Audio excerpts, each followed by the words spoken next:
Assalamualaikum teman-teman, kami mahasiswi dari Universitas Islam Negeri Raden Intan Lampung, program studi manajemen pendidikan Islam akan menjelaskan tentang korupsi di sektor publik.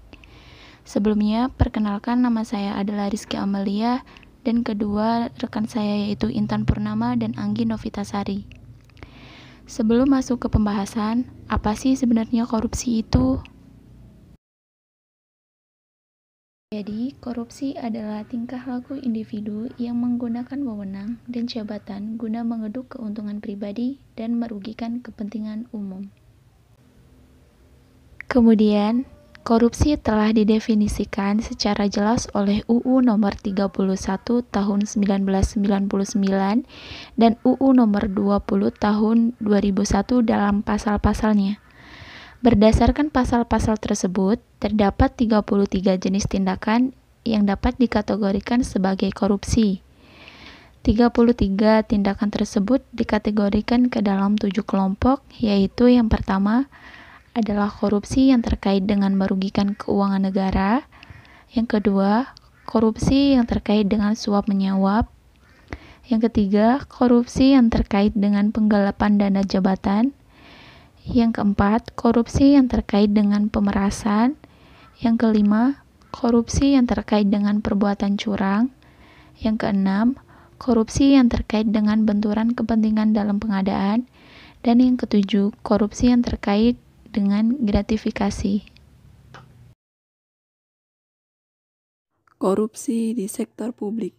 Sebenarnya fenomena korupsi sektor publik terjadi di hampir semua negara.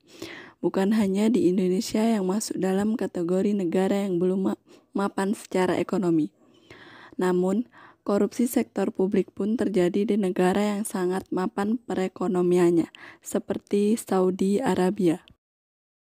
Bukan hanya itu saja, kelompok negara yang dianggap tingkat korupsinya tinggi adalah Italia, Rusia, Nigeria, Brasil, Kolombia, Meksiko, Cina, Jepang, dan Indonesia. Selanjutnya, persepsi para pakar menunjukkan bahwa tingkat korupsi sektor publik yang notabene dikelola oleh para politisi dan pegawai negeri lebih tinggi terjadi di negara lower income. Sedangkan sebaliknya, tingkat korupsi sektor bisnis lebih tinggi terjadi di negara higher income. Hal ini mengkonfirmasi ingatan kita tentang kejadian skandal korupsi Bernie Madoff, seorang pendiri Wall Street Firm, perusahaan sekuritas besar di Amerika beberapa tahun silam.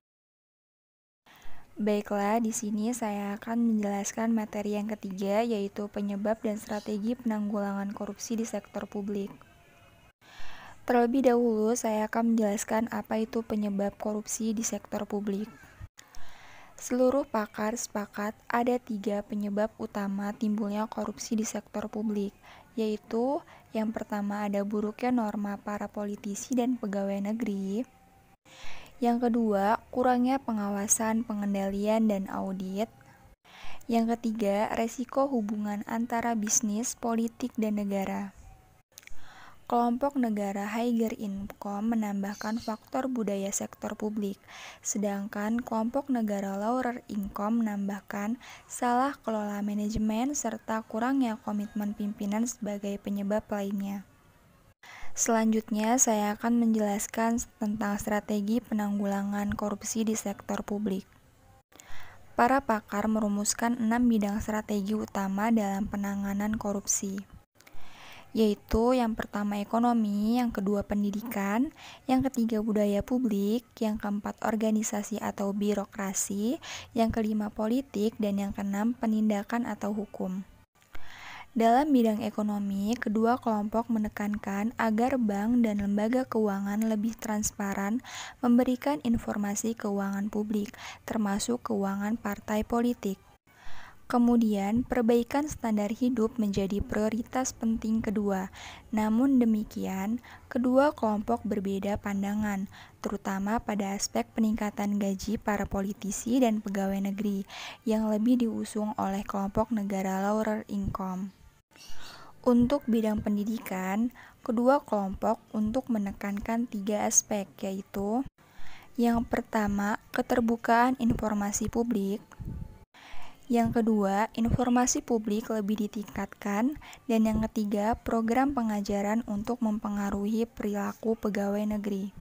Namun demikian, kelompok negara lower income menambahkan satu aspek penting lainnya, yaitu perubahan tingkah laku keluarga dalam masyarakat. Selanjutnya, di bidang budaya publik, kedua kelompok menyepakati 3 hal utama, yaitu pimpinan harus memberikan contoh tone of top, perlindungan yang baik bagi whistleblowers, dan peningkatan kode etik bagi para politisi dan pegawai negeri.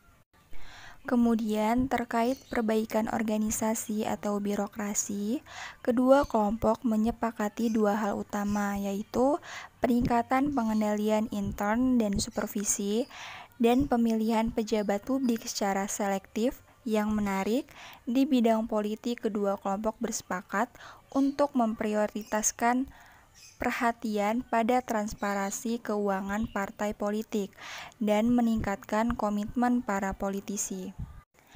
Sementara di bidang penindakan atau hukum, kedua kelompok juga memiliki pandangan yang sama terkait 3 prioritas penting, berupa penciptaan suatu lembaga independen, melawan organisasi kejahatan, dan memberikan sanksi yang lebih berat pada pelanggaran atau pelaku korupsi. Sekian penjelasan dari kami, semoga bermanfaat ya teman-teman. Terima kasih. Wassalamualaikum warahmatullahi wabarakatuh.